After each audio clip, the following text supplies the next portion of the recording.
من بين الظواهر اللي كتشد اهتمام الناس عبر العالم كاينه حاجه سميتها تجارب الاقتراب من الموت. آلاف الأشخاص اللي مروا بتجارب سريرية خطيرة، سكتة قلبية، غيبوبة أو حوادث خطيرة، كيقولوا عاشوا لحظات غريبة ما كتفسرش بسهولة، شافوا نور ساطع، حسوا بالسلام، وحتى وصفوا تفاصيل دقيقة على ما كان كيوقع حولهم وهما فاقدين الوعي. واش هاد الشي مجرد خداع دماغي ولا فعلا لمحة على عالم آخر؟ الدراسات الطبية كيبينوا أن الدماغ منين كينقص عليه الأكسجين كيولي يخترع صور قوية بزاف ديال الناس كيشوفوا نفق فيه نور، وهاد الشي ماشي صدفة. حتى الطيارين في اختبارات قوة الجاذبية كيحكيو نفس الرؤية، أنفاق ضوئية، فقدان الإحساس بالجسم. العلماء كيشرحوا هاد الظاهرة بأن شبكية العين كتضعف والدماغ كيحاول يفسر هذا الاضطراب بصورة ديال النفق. الفرضية الثانية كتركز على الكيمياء العصبية. الدماغ عنده آلية دفاعية، منين كيتعرض لخطر الموت كيطلع مواد بحال اندورفينات والدوبامين. هاد المواد كتخفف الألم وكتعطي شعور غريب بالراحة حتى وسط أخطر لحظات. هاد التفسير كيخلي العلماء يقولوا ربما الإحساس بالسكينة ماشي خارق للطبيعة، بل هو وظيفة بيولوجية. أكثر لحظة كتثير الجدل هي من الناس كيحكيوا أنهم شافوا أجسادهم من فوق.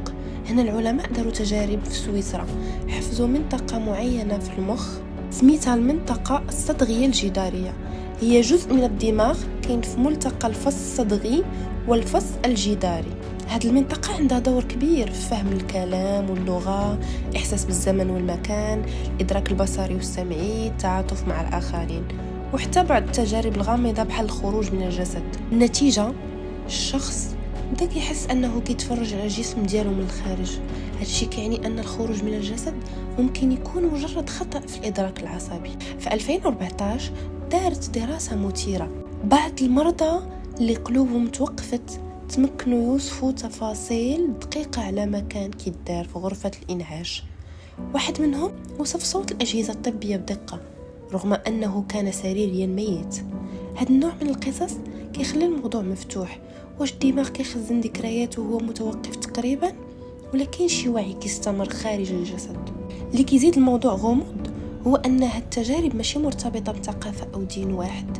من أمريكا حتى اليابان، من إفريقيا حتى أوروبا، وصف متشابه: نور، سكينة، خروج من الجسد.